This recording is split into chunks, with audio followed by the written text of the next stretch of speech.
छत्रपति शिवाजी महाराज, जिन्हें शिवाजी राजे भोंसले के नाम से भी जाना जाता है, भारत के एक महान योद्धा, रणनीतिकार और शासक थे। उनका जन्म 19 फरवरी 1630 को शिवनेरी दुर्ग में हुआ था। शिवाजी राजे भोंसले ने मुसलमानों शासकों से बहुत युद्ध किया है और उन्हें पराजित भी किया है। इनके पिताजी मुसलमानों की जागीर में ही रहते थे और उनके अधीन चलते थे, लेकिन इनकी माता जीजाबाई ने शिवाजी राजे भोंसले को एक बहुत बड़ा रणनीतिकार राजा बनाया और अंग्रेजों व मुसलमानों को सबक सिखाया।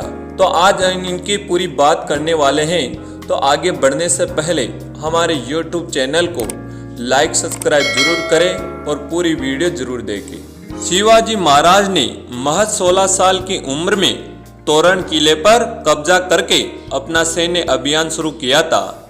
उन्होंने मुगलों और अन्य विदेशी शक्तियों के खिलाफ कहीं युद्ध लड़े और भारतीय संस्कृति और स्वतंत्रता की रक्षा के लिए संघर्ष किया।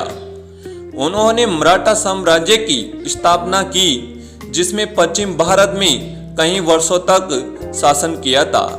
वीर शिवाजी ने कई युद्ध किए थे, जिनमें नाम आता है रायगढ़ का युद्ध, तोरण की लड़ाई, सजावर की लड़ाई, कल्याण की लड़ाई और प्रताप का युद्ध, पवनखंड की लड़ाई, शोलापुर की लड़ाई, पुरंदर की लड़ाई, उमरगढ़ की लड़ाई, शिवेद वंश का युद्ध, बाबर और खान देश का विजय, शिवाजी महाराज की गुरिल्ला सेना युद्ध। इतने युद्ध वीर शिवाजी महाराज ने लड़े थे। वीर शिवाजी महाराज और अफजल खान के बहुत ही आमना सामना होता था। अफजल खान इतना ताकतवर योद्धा था, उनकी 7 फीट लंबाई और 70 फुट का सीना रहता था।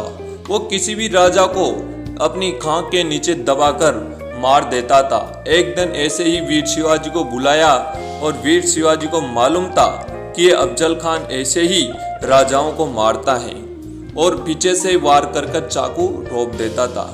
तो वीर शिवाजी ने उनको एक दिन फाड़ दिया।